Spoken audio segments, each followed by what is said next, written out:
ভরসা করি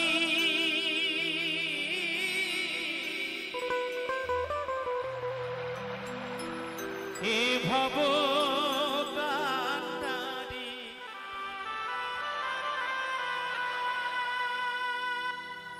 ভরসা করি এ ভব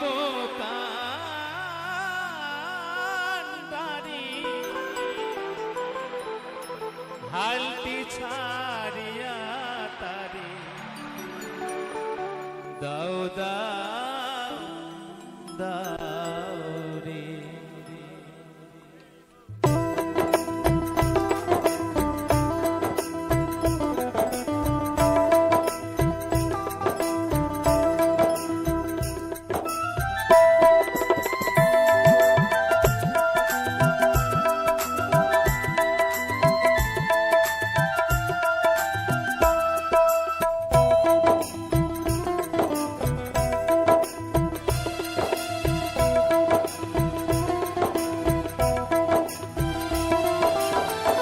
ভরসা করি এ ভব কান্ডারি ভরসা করি এ ভব কান্ডারি হালটি ছাড়িয়া তারে দাও দাও দাও রে নদী ভরা ঢেউ বুঝো না তো কেন তোরি নিজে বাও বাও বাও রে নদী ভরা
জলে তোরি ডুবা ডুবা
নমস্কার, রঙ্গিলাতে সবাইকে স্বাগত জানিয়ে আজকের গল্প শুরু করছি।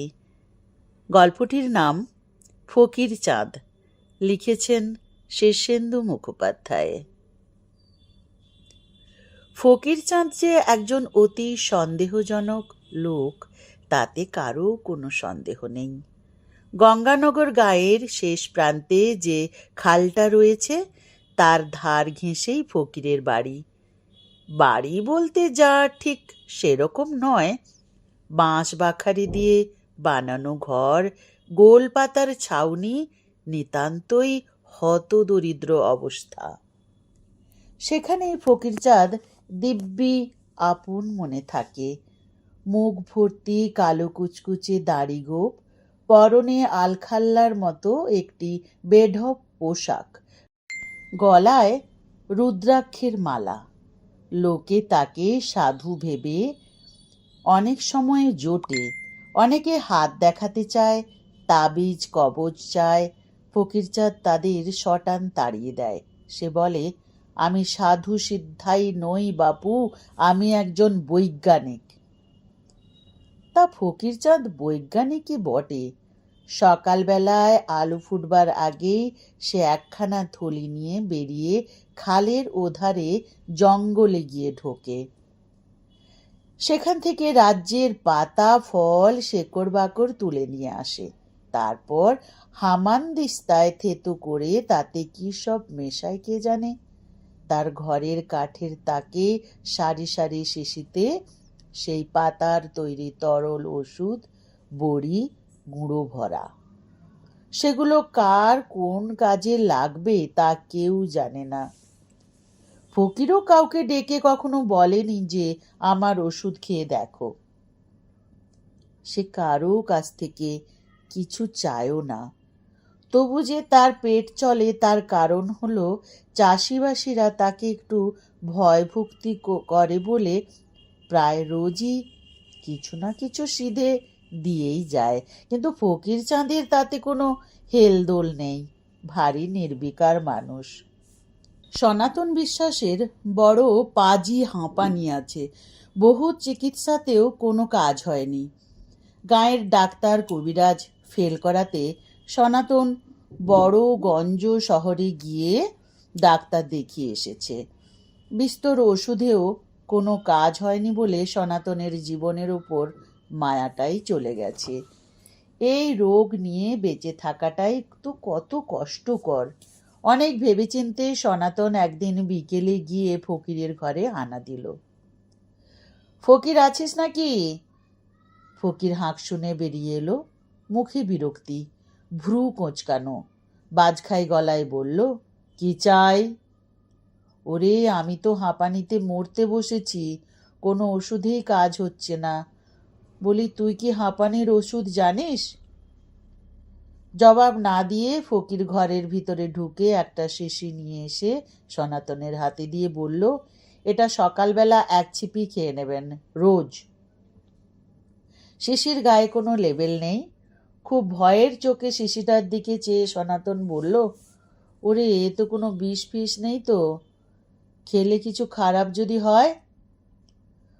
ফকির নির্বিকার মুখে বলে, সে আমি জানি না, খারাপও হতে পারে, কোনো গ্যারেন্টি নেই। এটা দাম কত? তাও জানা নেই মশাই। সনাতন দোলাচল মন নিয়ে বাড়ি ফিরল।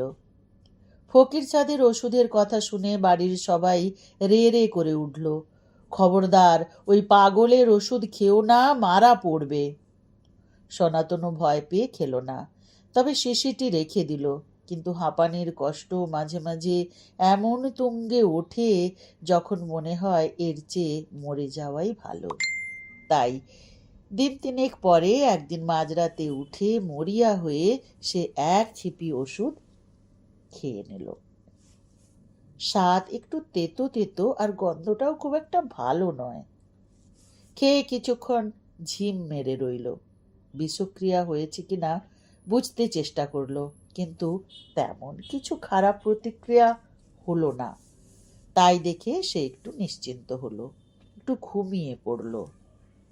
সকালে যেন মনে হলো হাঁপের টানটা একটু কম, তবে সেটা মনের ভুলও হতে পারে। সকালে আর এক চিপি ওষুধও খেয়ে নিল সে। সারাদিন আর কিছুই ঘটল না। রাতে সনাতনের ভারী সুনিদ্রা হলো। হাঁপানির জন্য ঘুমোতেই পারত না এতদিন। সকালে উঠে সে অবাক হয়ে বুঝতে পারল তার হাঁপের টান এক্কেবারে নেই। নেই তো নেই, কোনো দিনও যে ছিল সেটাও যেন বিশ্বাস হচ্ছে না। এই ঘটনার পর গায়ে একটু মৃদু শোরগোল পড়ে গেল। তবে কি পাগলটার সত্যিই কোনো বিদ্যে জানা আছে? ডাক্তার নগেন সরকার শুনে বলল, হুঁ, হাতি ঘোড়া গেল তল, মশা বলে কত জল। ফুকরেটা তো লেখাপড়াই জানে না। সনাতন ফুঁসে উঠে বলল, দেখো ডাক্তার, হাঁপানি সারাতে তোমার পেছনে আমি কয়েক হাজার টাকা ঢেলেছি। লাভ হয়েছে লবডঙ্কা। ফোকরে তো তার ওষুধের জন্য 1 পয়সাও নেয়নি। নগেন বলল, ঝড়ে বক মরে, ফকিরের কেরামতি বাড়ে। ঠিক আছে, আমার মায়ের পেটে তো টিউমার ধরা পড়েছে, সামনের মাসেই অপারেশন। খরচের ধাক্কাও কম নয়। সারাক দেখি আপনার ফকির চাঁদ আবার মায়ের টিউমার। ফকিরকে পরদিনই দুপুরবেলা ধরে বেঁধে নিয়ে আসা হলো। ফকির সব শুনে তার ঝোলা থেকে একটি শিশি বের করে দিয়ে বলল, রোজ সকালে 1 ছিপি করে। তাতে সারবে তো? তাকে জানে, ওসব আমি জানি না। ওষুধ চেয়েছো, দিয়েছি। যদি ওষুধ খেয়ে রুগী মারা যায়, যেতেও পারে। ভয় পেলে খাইও না, তোমাদের ইচ্ছে। নগেনের মা বললেন, না বাবা, তোমাকে আমার বিশ্বাস হয়, আমি খাবো। 3 দিন ওষুধ খাওয়ার পর মা বললেন, ওরে নগেন, আমার পেটের ভিতর সেই চাকাটা যেন আর নেই বলে মনে হচ্ছে। নগেন ডাক্তারও পেট টিপে দেখল, নেই। সন্দেহভাজনের জন্য শহরে নিয়ে এক্স-রে ইউএসজি করে দেখা গেল সত্যিই নেই। পরদিন সকালেই ফকিরের ঘরের দরজার সামনে হামলে পড়ল নগেন ডাক্তার। ও ফকির, তোমার টিউমার সারানোর ফর্মুলাটা আমাকে দাও ভাই, আমি তোমাকে 1000 টাকা দিচ্ছি। ফকির খ্যাঁক করে উঠল, কিসের ফর্মুলা, কিসের টিউমার? যাও যাও, ঘ্যান ঘ্যান করো না। আচ্ছা, না হয় 5 না 10,000 টাকাই দেব। তোমার টাকা বেশি হয়ে থাকলে গরিব দুঃখীদের বিনা পয়সায় চিকিৎসা করো না কেন? এখন বিদেয় হও তো। ভজহরি গুণের কর্কট রোগ। ডাক্তার জবাব দিয়েই দিয়েছে, বড় জোর আর 6 মাস আয়ু। অথচ তার বয়স বেশি নয়, মাত্র 32। এ বয়সে কে মরতে চায়? তাই হাল ছেড়ে ভজহরি শেষের দিন গুনছিল। এমন সময় তার বাবা বলল, ফকির পাগলার ওষুধে নাকি শক্ত ব্যামো সেরে যাচ্ছে। আমাদের ভজুর জন্য একটা শেষ চেষ্টা করে দেখলে হয় না? এখন তো দৈব ছাড়া আর কিছুই নেই। ফকিরকে বাবা বাছা বলে একদিন ধরে আনলো ভজহরির বাবা। ফকির রুগী ভালো করে দেখল না, পরীক্ষা করল না, প্রশ্নও করল না। শুধু একটা শিশি বের করে দিয়ে বলল, রোজ সকালে 2টো করে বড়ি। আর কিছু করতে হবে না? শুধু 2টো করে বড়ি খেলেই হবে? হ্যাঁ, এর বেশি আমার কিছু জানা নেই। ও বাবা ফকির, একটু ভরসা দিয়ে যাও, এই ওষুধে ব্যাধি সারবে তো? সারবে কিনা তা আমি জানি না, ইচ্ছে হলে খাওয়াবেন। কারোরই ওষুধে তেমন ভরসা হলো না, তবে ভজহরি ওষুধটা নিয়মিত খেতে লাগলো। দিন 7 পর সে টের পেল, রোজ তার পেট আর পিঠ জুড়ে যে তীব্র ব্যথাটা মাঝে মাঝে হচ্ছিল, সেটা আর হচ্ছে না। আরও 7 দিন দেখল সে, পেট শান্ত, ব্যথা নেই। ভজহরিকে নিয়ে তার বাবা ছুটল শহরে। ডাক্তার পরীক্ষা করলেন, ভুরু কোঁচকালেন, আরও কয়েকটা টেস্ট করতে বললেন। রেজাল্ট দেখে ফের ভ্রু কোঁচকে চিন্তিত মুখে বললেন, আশ্চর্য, কোনো কার্সিনোমিক ট্রেস নেই। কি করে হলো বলুন তো? এরকম তো হয় না। ভজহরি আর তার বাবা ফকিরচাঁদের কথা বিশদ বর্ণনা করল। ডাক্তার অবাক হয়ে বললেন, জড়িবুটি? তাতে সেরেছে? চলুন তো, আমিও লোকটার কাছে যাব। এইভাবেই রোজ ফকিরচাঁদের ঘরের সামনে ভিড় বাড়তে লাগলো। প্রথম অল্প অল্প ভিড়, তারপর বেসামাল ভিড়। মিটিমিটি চোখে চেয়ে ফকিরচাঁদ ভিড় দেখে আর ভাবে। কি ভাবে তা বোঝা যায় না, মুখে কোনো অভিব্যক্তিই নেই।